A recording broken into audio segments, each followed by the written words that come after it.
Welcome back, Marvels. Dana and I are back for another episode. We hope that this episode finds you doing amazing. Yes. Or okay. Sometimes. Yeah, or we hope it finds you doing. End of sentence. End a sentence. Or I should say finds you being, because we don't want you to be a human doing. We want you to be a human I being. like that. Yeah. I like that. Is that going on a shirt? We could. I think it's a great idea. Which, by the way, we are working on that. We've run into some roadblocks, and we are attending to them. They're just taking forever, but we're getting there. Yeah, we're getting there. Yeah, yeah. I think yes, we're getting there. That's another. That's like human being not doing, and we're getting there. That's it. There. Yeah, exactly. Yeah. Here's a good segue. Okay. So when do you not be a human being? When you die. How's that for a segue? Wow. I mean, it's a literal segue, that's for sure. Yeah. How autistic of you. Just kidding. I love it. Yeah. We want to talk about grief and loss. I had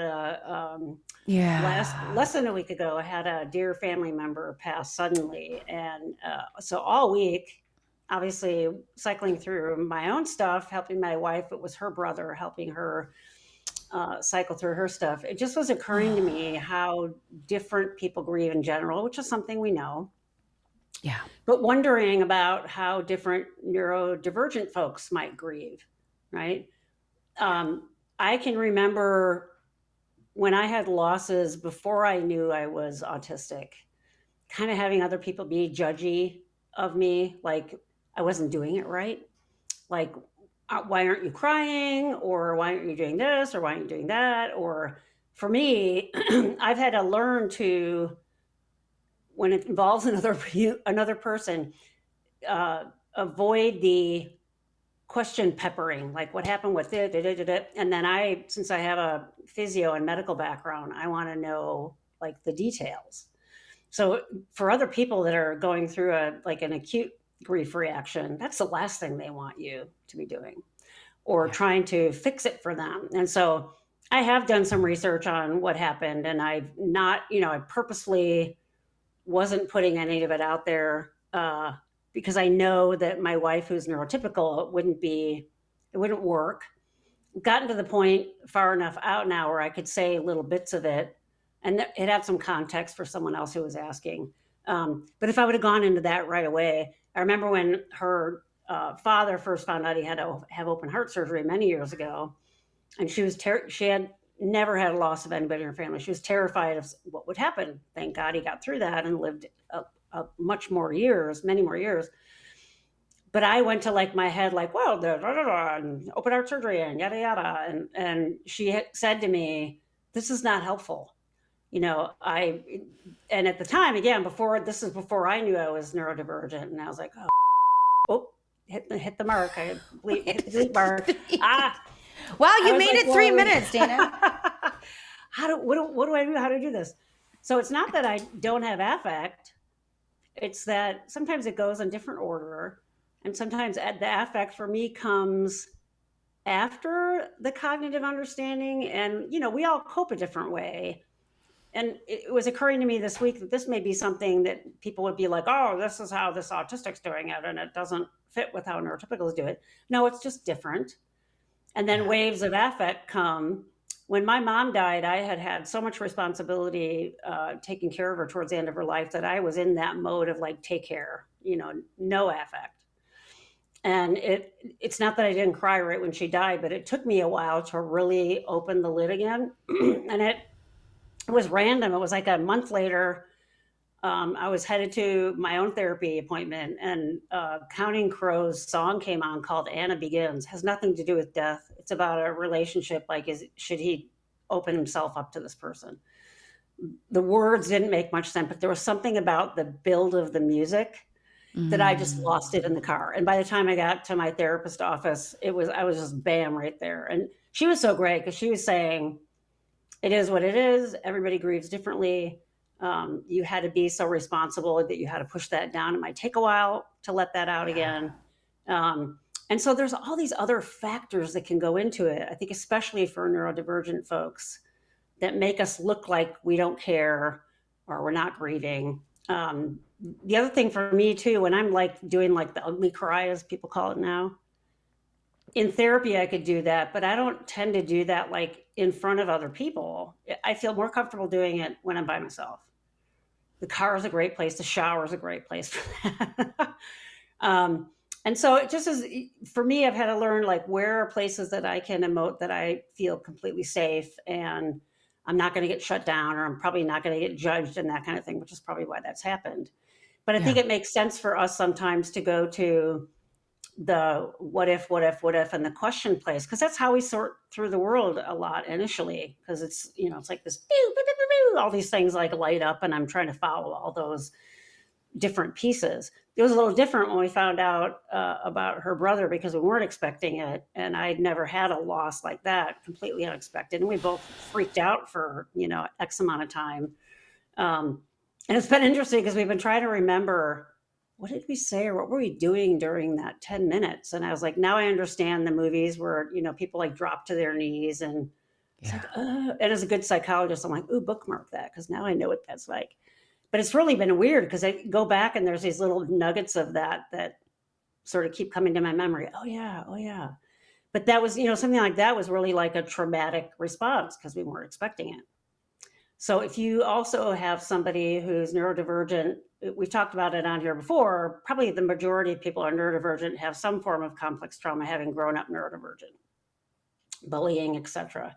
And so if you have those other things on top of that too, and then you get hit with another thing that feels traumatic, how do you deal with that? To fully emote is not typically in our MO, right? It's more Yeah. to try to figure it out.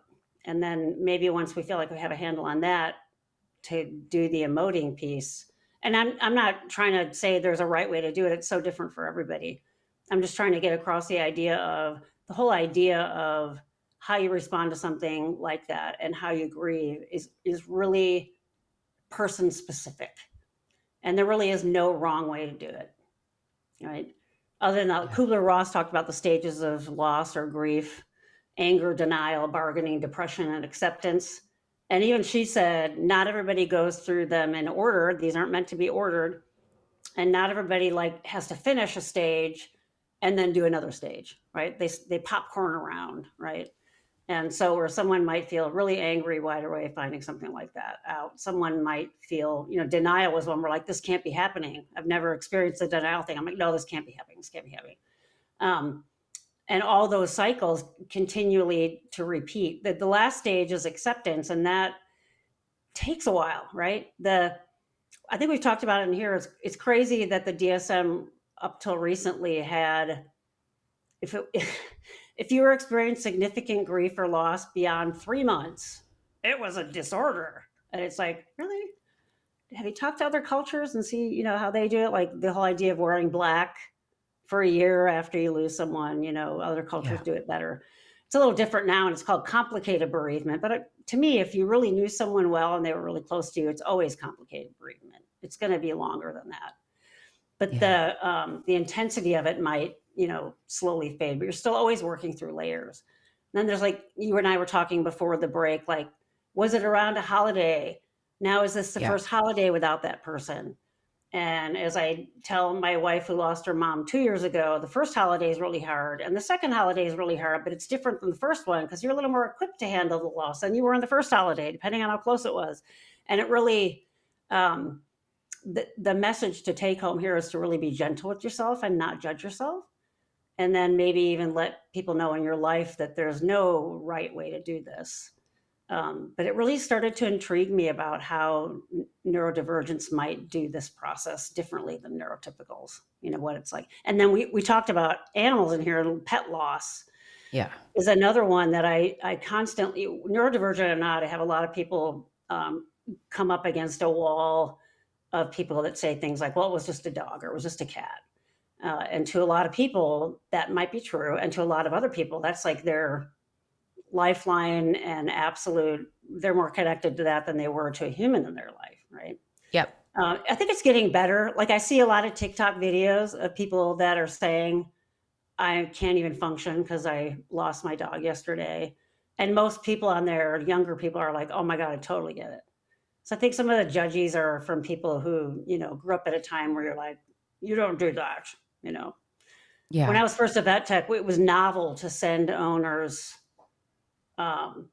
cards saying, I hope you're doing well and so sorry for your loss. That was like a totally new thing. And that was like the mid 80s.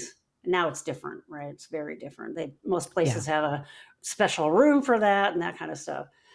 So we as a culture in the US don't do grieving well. Most Western cultures just try to like do that. We were laughing the other day, me and my wife, that the technicality of her work, you get 3 bereavement days a year. And I'm like, 3? Okay. So, first day you're in shock, the second day you cry a lot, and the third day you're like getting over it, and then the fourth day you have to go back to work. Oh my gosh. But that's really typical in this culture. Most companies do like a 3-day bereavement thing. Some companies don't do any bereavement. Yeah, you can use your sick days or whatever, but it's like understood that like 3 days, then you should be able to work again. Yeah. I mean, I think to your point, Dana, understanding how you process big emotions, grief being a big emotion, I when you were describing yourself and wanting to know the details because your mind was curious about those things, that's a very thought-based, head-based, top-down, right? What we consider in psychology, this kind of top-down thing where this is really in my mind. Right? I'm managing this loss through thinking and through thoughts. Whereas, this kind of emotion and this wave of feeling, which, so often is like this bottom up idea, right? Like, how do we marry these two?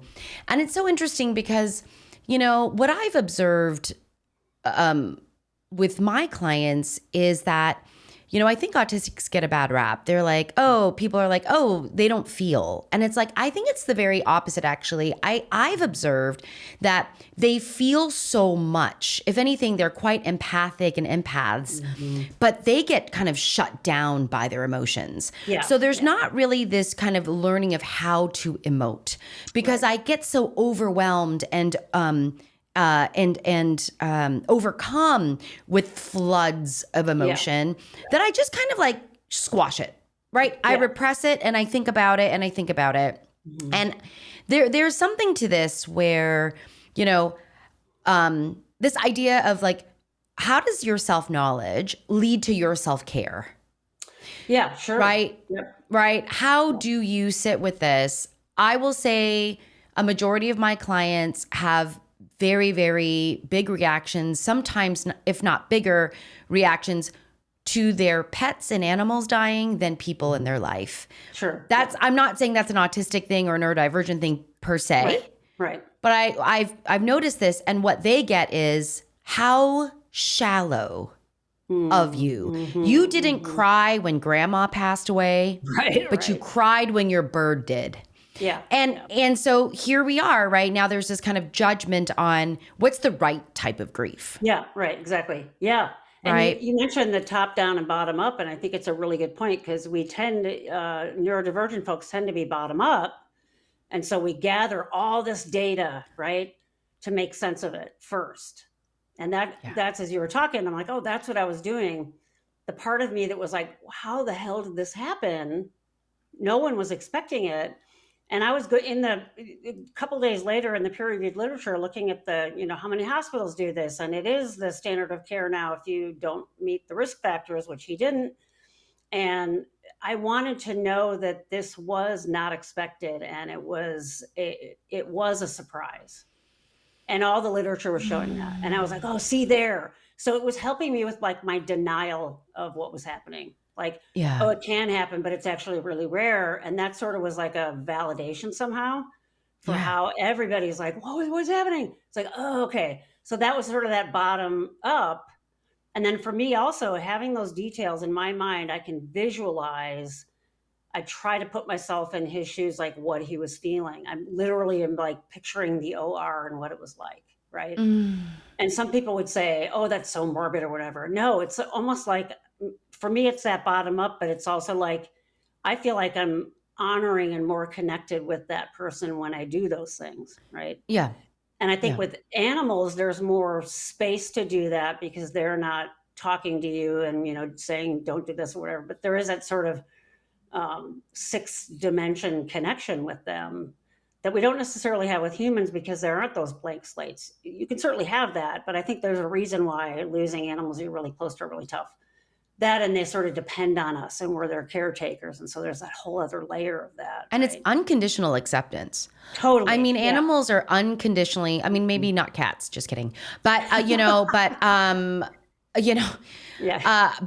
but dogs for sure. I mean, they're people, they're usually, I'll say this mostly, for dogs, their people are their everything. Yeah. I mean, they are there night, day, rain, shine, and consistently. I don't think sometimes in our human relationships, and I laugh whenever I see people wear those dog shirts, like I love dogs. I think my Stanley's hair cutter or like groomer, she said, dogs welcome, people tolerated. That's her sign in the grooming at the groomers. And I laugh, but you understand this. You understand why people become so connected to pets. Birds, I think, especially because they live so long. Especially if you have a type of bird that can live 75 years. Just live for so long, and that they're there. And so that's a different kind of relationship, I think, when many of my clients are consistently let down by people. And I think you bring up a really good point about, as you were saying that, I was thinking, like, I can see a difference in the process in all these family members, and it really is driven by who had the most day-to-day with him. Yeah. His husband, obviously, they had all these routines. My wife was in daily contact with him. They texted all the time. And so this sense of, like, we were watching a baseball game for the first time, and it's like, where's the text? Because they would text back and forth. They both loved baseball. And then you can sort of see out from that where someone who was a sibling but haven't seen them in a really long time, having a different flavor, because the day-to-day they may not hit it, but it's more of like, oh my God, I grew up and know this person my whole life. And then a friend that, it's really interesting to me that the attachments, I think, are really what drive the reaction you have. And the attachments with animals are different, can be. And just sort of that flavor that you were talking about, how long you have them or how dependent they are, or how unconditional they are, et cetera, et cetera. So there's so many layers of it and so many factors that go into it. It's almost like this big game of Tetris. Like, what do your Tetris pieces look like in dealing with this? And everybody's is different at any given time. I taught on Friday and I was just starting to tell them, be gentle with me today. We're going to miss this 1 week when we're away traveling. And I started to talk and I had to take a minute. And then by the next day, I said it and didn't need that minute, right? Yeah. And then the day after that, we had something for a big thing going on at work. And my boss is really awesome. He says, if you can come, great. If not, I totally get him. So no, I think actually it'd be good today to be thinking about something. So everybody, and then you go into layers of it, right? When we lost our dear precious dog, it was just wailing, crying for me. And then the next day, nothing. And then the next day was right back there again. And it just is it comes in layers and takes time. Yeah. And I just don't want us to be, whether you're neurodivergent or not, to not judge people by them not doing it right. I think a lot of families don't give that grace. Like, what's wrong with you? Yeah. Yeah. Or if you're feeling too much, oh, you're hysterical, snap out of it. It can go the other way too, right? Yeah. Yeah. I mean, it's back to that idea of like, be normal. Be quote unquote normal. Why aren't you normal? I mean, and this is something that, I think our community and is really kind of fighting back against, right? Whether it's like the social skills training or like the ABA, like whatever that is. And I'm not villainizing all of it. So, I'm just saying it just has a reputation for that. But like just be normal. And so this idea of create spaces for yourself, surround yourself with people who understand you, but also understand yourself so you can advocate for that. And I know that we've spoken about how unfair that can be, you know, the marginalized person needing to work really hard to advocate. That is where, sadly, that is, it's still our own responsibility to advocate for ourselves. But sometimes we just need help to know who we are and put words to it. Like, we may feel who we are and know who we are deep down, but we don't know how to express it. We don't know how to, you know, communicate that. I think the other thing too, Dana, it's in the reminders, like the reminders. And this is where, you know, like Sue, you know, who's in constant contact with her brother, now that is absent. Right. Daily things are absent. Even within the hour, daily reminders. Right. Absent. Yeah. And I feel like, you know, when I've lost multiple dogs over my life. It's the not having to change the water. It's the not feeding. It's all the little daily stuff that is just so, they're just constant reminders of the loss. Yeah. And so, you know, that quality of grief, but, you know, I think your routine changes. So now you got an impact. Yeah. I was just thinking to put that piece in there. Yeah. Yeah. Yeah. Which is like that's not very neurodivergent friendly, you know, when routines change. Yeah. So, you know, I think our message is our usual one, you know, which is like, be good to you, right? Like, be good to you and surround yourself by people who know how to be good to you as well. Like, it, you know, and give yourself time, and there's no time limit, and there's no right way, and there's no normal way. And like, you know, do what you need to do to manage and sit with process loss, all different process. Yeah. To just be in it. Yeah. Yeah. Yeah. Oh, well, you know, send our love to Sue for sure, you know, and to you as well, Dana. But anyway, all right, Marvels, on that note, be good to you. We'll see you in the next episode. Yeah. Bye, everybody.